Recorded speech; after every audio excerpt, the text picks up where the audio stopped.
Sabi ko nga, magpapagupit ako dito sa aking kaibigan na dati tiga rito lang din sa medyo malapit-lapit sa lugar namin. Kaso nga lang, yun nga nakahanap nga siya ng sariling pagupitan at kanyang-kanya na nga ito ay medyo malayo-layo. Kaya nga sabi ko, pupuntahan ko siya kasi nga siya nga lang ang nagugupit nga sa akin.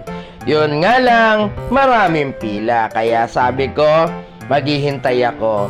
Hindi nga ako nakatiis. Kaya sabi ko, si kagunting ninyo ay isa rin naman manggugupit. Kaya sabi ko, gugupitan ko na nga rin ang kanyang customer. Para nga, matapos na din, ako naman ang gugupitan. Totoo lang, kahit nga gaano kakalayo at ang mga customer mo ay sanay na nga sa yung magpagupit, talagang hahanapin ka at pupuntahan ka kahit saan ka magugupit. Kaya eto ako, maghihintay. Kaya nga pagdating na natapos na nga siyang maggupit at finally ako na nga ang kanyang gugupitan. Kaya kasi nga medyo malayo-layo din ang aming lugar at baka gabihin nga kami at umuulan pa nga dyan. Syempre kailangan ko nang magpagupit kasi tumakas nga lang ako sa amin.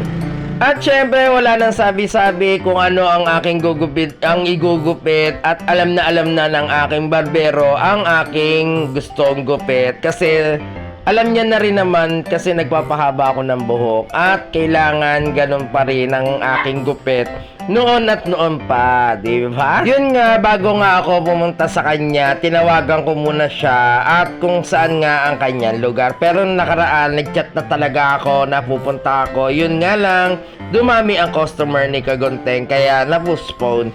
Pero ito nga, nung tinawagan ko nga siya ulit, nasabi niya ay pumunta na nga para magupitan na nga ako. At yun na nga, muntik na nga rin hindi makapunta dahil nga nagkaroon nga ng diferensya ang aking motor. Ewan ko ba, parang ayaw nga ako papuntahin dito at ayaw akong pagupitan. No? Pero sabi ko nga, para makapasyal na nga din kung saan nga ang lugar niya, medyo maganda-ganda rin naman ang dadaanan kasi medyo pabundok at maganda rin ang tanawin. Kaya nga sabi ko, doon na nga lang ako magpapagupit at sanay na nga rin naman ako sa kanya magpagupit at alam niya na rin kung ano yung gusto ko. Kaya bye-bye.